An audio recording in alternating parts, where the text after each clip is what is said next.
Can the federal government force your employer to force you to inject something into your body or else lose your job?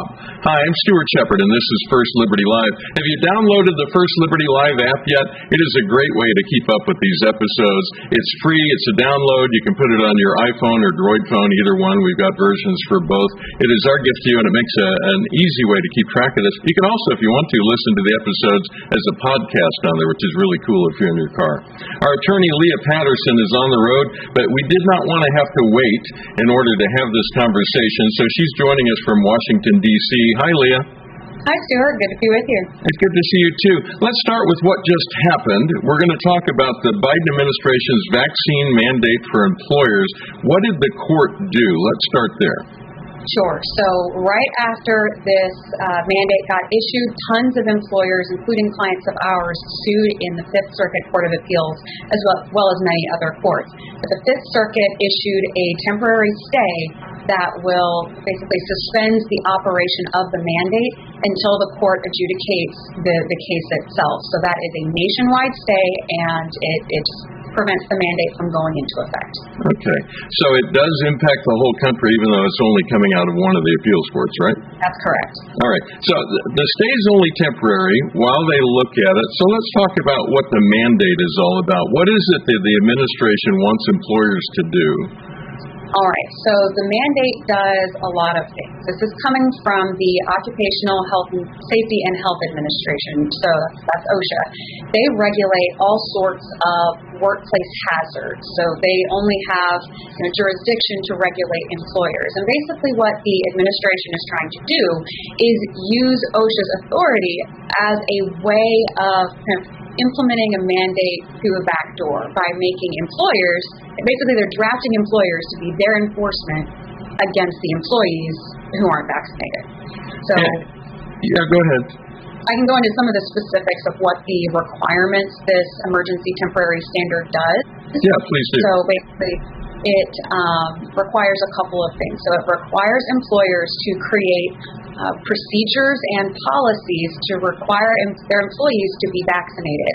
And the emergency standard does have an alternative, so employers can require unvaccinated employees to be, well, basically, if the employer does not require vaccination, it has to require employees to be tested weekly and wear masks. And so that's the basic mandates that are in effect. So the employers have to come up with all sorts of reporting procedures to verify vaccination status, verify testing status, and it's going to go into, I think basically OSHA is going to start enforcing it in January, depending on how the court process plays out.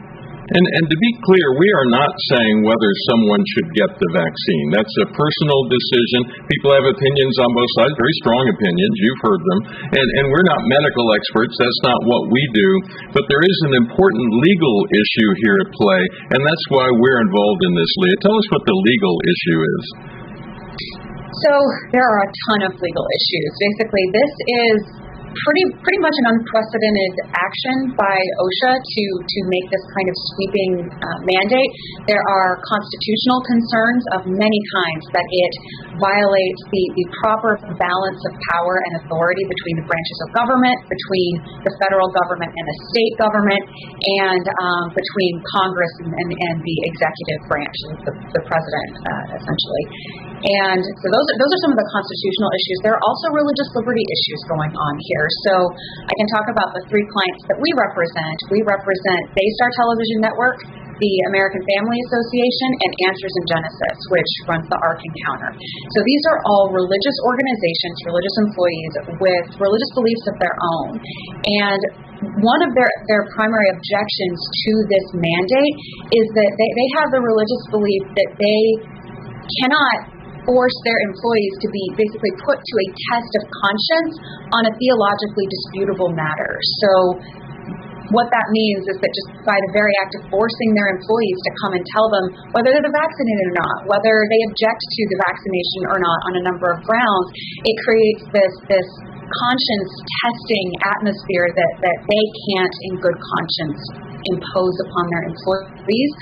So the arguments that we're bringing in court have to do with the rights of those religious employers to adhere to their own religious beliefs and to respect the religious beliefs of their employees on this theologically disputable matter. Everybody's got an opinion about this, and I can imagine a situation where one of these employers would have an opinion about whether you should be vaccinated or not, and they may even, the faith group that they're connected with may have an opinion about that, but an individual employee may, on their own, come up with a very different thought about it. They may say, there's just no way I can participate in this, and that's why this is such an issue for these employers, right? Right, exactly. And it's part of this much bigger picture where the cases are so many cases of organizations and employers from all over the country in all sorts of different industries challenging this mandate. And our clients are approaching it from their religious beliefs and that they have to adhere to, and we're working to defend those in court. Yeah, I just was listening to Al Mohler on his commentary yesterday, and he mentioned how one of the groups, Southern Baptist Theological Seminary, with another legal organization, is filing suit on this, and there are a bunch more. We are part of a large wave that's pushing back.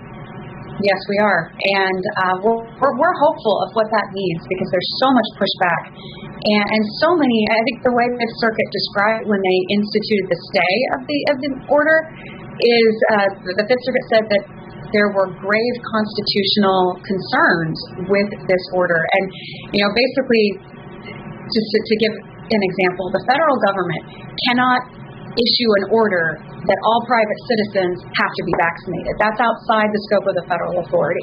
That's what they're trying to do, though, by telling employers they have to mandate that their employees be vaccinated. It's basically drafting employers into an arm of the federal government in a way that we've never seen before. So it'll be kind of crazy as it plays out in court. We're dealing with a lot of unprecedented legal issues and questions. When we think about OSHA, we think about ladder safety, we think about hard hats and that sort of thing. All of those are external to our body. I mean, they are all things that, that you must wear a hard hat. Well, that's for a safety reason, but it's external. It's something that you put on the outside. What really makes this different is it's about putting something inside your body, and that is a huge bridge to cross for the federal government. It really is. And, OSHA has dealt with certain kinds of diseases like bloodborne pathogens before and have given basically requirements that employers encourage their employees to be vaccinated and make it easier for them to get vaccinated. But it's never required them to make their employees be vaccinated. And, one of the other concerns here is that, a lot of employees could just quit rather than comply with these onerous mandates. And so our clients and organizations across the country are wondering whether they're going to have workers showing up anymore because of OSHA's regulations. Yeah. What happens next in the case? We've got to stay while the court takes a look at it, but then what happens? Well, it's quite a lot happens. So what's happening right now in the Fifth Circuit is that there's briefing going on about whether there should be a permanent stay of the standard.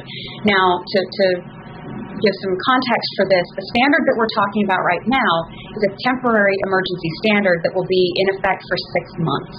At the end of that 6 months, OSHA is going to have to make it a permanent rule. And in order to do that, OSHA has to go through a notice and comment process. So basically what that means is that they have to provide notice to the public, which is what this emergency standard is, right, that they're planning to adopt these standards permanently. And then the public has an opportunity to comment and provide information about how that standard is going to impact them. So that's one of the regulatory processes that's going to work out right now. In the courts, we have cases filed in very many circuits across the country. So what's going to happen is all of those cases are going to be consolidated down into one court, and it'll have to be adjudicated again. Okay, so there are a lot of cases and a lot of courts, but eventually at some point the courts will say they're all going to be heard by this one circuit, and that's going to be a lot of work for that particular court, right? I mean, that's a lot of people bringing them documentation, filings, et cetera. Very much so, very much so. So it's a beast of a case. What's your encouragement to faith-based employers in the meantime? What should they be doing right now? Absolutely. So what faith-based employers should be doing right now is really make sure you understand what you believe as an employer about this mandate. And once this is new for everybody, so we're having to understand how the mandate impacts all of our religious beliefs. So just understand what you believe, and then you stand by it. There are a lot of challenges going on, so just hold on, see what happens in the courts, and hopefully this won't ever be implemented, but we'll see what happens. Now, another thing that people can do, especially whether they're employers or employees. Yeah, let's talk about employees. Go ahead. Sure. So you can submit comments to OSHA on this standard, and you can go to federalregister.gov to do that, and they're required to look at these comments and consider them when they're making the permanent standard. So, send information about how it's going to impact your business, send information about how your employees are resistant to doing this, or how it's financially not feasible, or other steps you can take to protect your employees. And all of that information is going to be helpful in trying to prevent this mandate from becoming a permanent standard as a matter of the regulatory process. Now, another thing that employees can do is this mandate cannot repeal the legal protections for people who religiously object to taking the vaccine. So what that means is that you can still request a religious accommodation from your employer, and we have our kit online of how to do that. And so you can still submit those exemption requests. Yeah, and we'll share directions on how to find that download in just a moment. One thing I think people, because we've been hearing commentary from folks, I get email all the time from people asking about this, is when an accommodation, even if you're granted an accommodation, both sides have to give something. So the employer is saying, okay, you're not getting the vaccine, but because of that, they may change your position, they may change your assignments, that kind of thing, right? So it's not just a hold on the employer. It also does have an impact on the employee, and that's important, I think, for people to understand. It does. It does impact the employee, because especially with this particular mandate, the OSHA regs are going to require an unvaccinated employee who receives an exemption to be tested weekly and to mask, and the employers may not bear the cost of those tests, and it could be expensive for the employee, and then you may be the only one walking around with a mask, so it's kind of obvious. It's a difficult situation for everyone. But we want to be straightforward and honest so people have a realistic expectation of what that means should you apply for a religious accommodation. Leah, anything else you'd like to share before we let you go? I would just say, follow us to find more information about this case, and hold fast to what you believe. There's a lot of hope to see this just drastic overreach by the administration challenged. Very good. Lea Patterson, our attorney, thank you for visiting with us, even though you're on the road. Lots of helpful information in there. I really appreciate the work you're doing on this. My pleasure, Stuart. Thank you. Right. And if you would like to get that vaccine protection kit that she mentioned and that we were talking about, you can go to firstliberty.org, and there's a section on the homepage that says Vaccine Mandate Help. There are 3 buttons there for 3 different ways to look at it. One of those will take you to the downloadable. It's like a little booklet, but you can download it to your computer. You can read it on the screen or print it out. You can read it on your phone as well.